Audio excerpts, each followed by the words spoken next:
اعوذ باللہ من الشیطان الرجیم بسم اللہ الرحمن الرحیم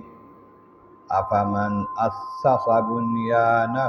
علی تقوی من اللہ ورضوان خیر ام من اسس بنیانہ علی شفا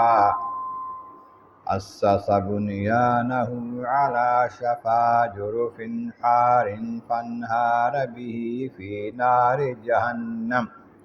واللہ لا یہدی القوم الظالمین لا یزال بنیانہم الذی بنوا ریبۃ فی قلوبہم الا ان تقطع قلوبہم واللہ علیم حکیم صدق اللہ العظیم۔ حمد و ثناء رب کریم اور درود و سلام بر سید کائنات کے بعد سورۃ توبہ کی آیت نمبر 109 اور 110 تلاوت کی گئی ہیں۔ وہ 11ویں پارے کے دوسرے رکوع میں ہے۔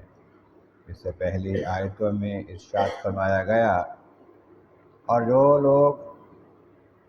جنہوں نے مسجد ضرار بنائی، ایسی مسجد جو نقصان پہنچانے والی ہے، ضرر پہنچانے والی ہے،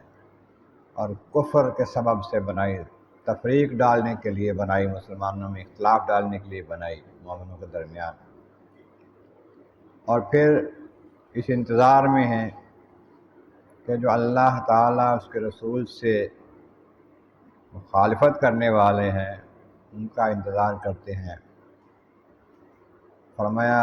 قسم اٹھاتے ہیں کہ ہم نے تو بھلائی کا ہی ارادہ کیا ہے، حالانکہ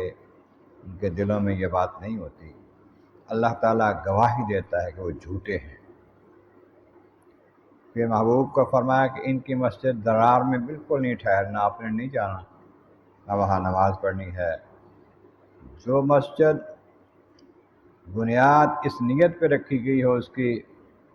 تقوی ہے اور پرہیزگاری ہے پہلے دن سے ہی، اس مسجد کو زیادہ حق ہے کہ آپ اس میں ٹھہریں، اس کا زیادہ حق ہے کہ آپ اس میں ٹھہریں، اس میں نماز پڑھیں، اس میں قیام فرمائیں۔ اس میں ایسے لوگ ہیں جو طہارت کو بڑے پسند کرتے ہیں، وہ پاک صاف ہونا پسند کرتے ہیں۔ اللہ ایسے لوگوں کو پاک صاف ہونے والوں کو پسند فرماتا ہے، اللہ تعالیٰ جل شانہ۔ تو وہ لوگ تھے مسجد قباء والے۔ آپ فرمایا کہ کیا جس نے بنیاد رکھی اپنی تقوی پر اور اللہ کی رضا پر، مسجد کی بنیاد رکھی تقوی اور اللہ کی رضا پر، جیسے کہ مسجد قباء اور مسجد نبوی کی بنیادیں رکھی گئیں، خیرٌ یہ بہتر ہے، ام من اسس بنیانہ علی شفا جرف حار فانہار به فی نار جہنم، یا وہ بہتر ہے جس نے بنیاد رکھی ایسے کنارے پر جو کٹاؤ ہے، جس کا دریا کاٹ رہا ہے اپنی سائڈ کو، بالکل کنارہ ایک آگے بڑھا ہوا ہے، خطرناک ہے، اس کے اوپر اس نے اپنی بنیاد رکھی، پھر وہ کنارہ نیچے گر گیا تو اس کو بھی گرا دیا جس نے بنیاد رکھی تھی، تو پھر گرایا کہاں؟ فی نار جہنم، جہنم کے گڑھے میں۔ ایسے مقام پہ بنائی اس نے، اپنی بنیاد رکھی، معنی یہ اپنے ایمان کی بنیاد، اپنے یقین کی بنیاد، اپنے عقیدے کی بنیاد جو ہے مضبوط ہو، جیسا کہ اللہ اس کے رسول کا فرمان اس کے مطابق ہو، اللہ والوں کے مطابق ہو، تو پھر مضبوط ہے، وہ بہتر ہے۔ یا یہ بہتر ہے کہ ڈاواں ڈول ہو، جب مرضی گر جائے اور گرا دیا جائے، جہنم میں گرا دے اس کو۔ ایسے لوگ جو ظلم کرتے ہیں، زیادتی کرتے ہیں اپنے آپ پر بھی اور ان پر بھی، اللہ لا یہدی القوم الظالمین، اللہ ایسے ظالموں کو راہ نہیں دیتا، ہدایت نہیں دیتا۔ اور یہ جو ایسا کرنے والے ہیں جنہوں نے یہ مسجد ضرار بنائی، یا اس طرح کے اور کام ایسے کرتے ہیں جو دین حق کی مخالفت کی نیت سے کرتے ہیں، لا یزال بنیانہم الذی بنوا ریبۃ فی قلوبہم، ان کے دلوں میں یہ بات کھٹکتی ہی رہے گی جو کچھ انہوں نے بنائی ہے، جو بنیاد بنائی ہے اپنے ایمان کی، یا جو یہ مسجد ضرار بنائی ہے۔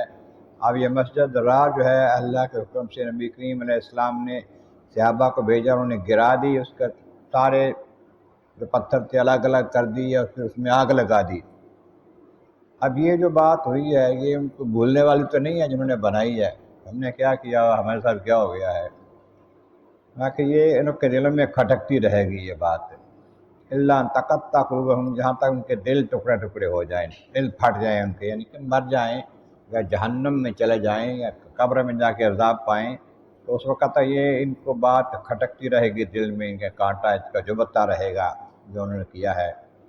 واللہ علیم حکیم، اللہ تبارک و تعالیٰ خوب جاننے والا اور حکمت والا ہے۔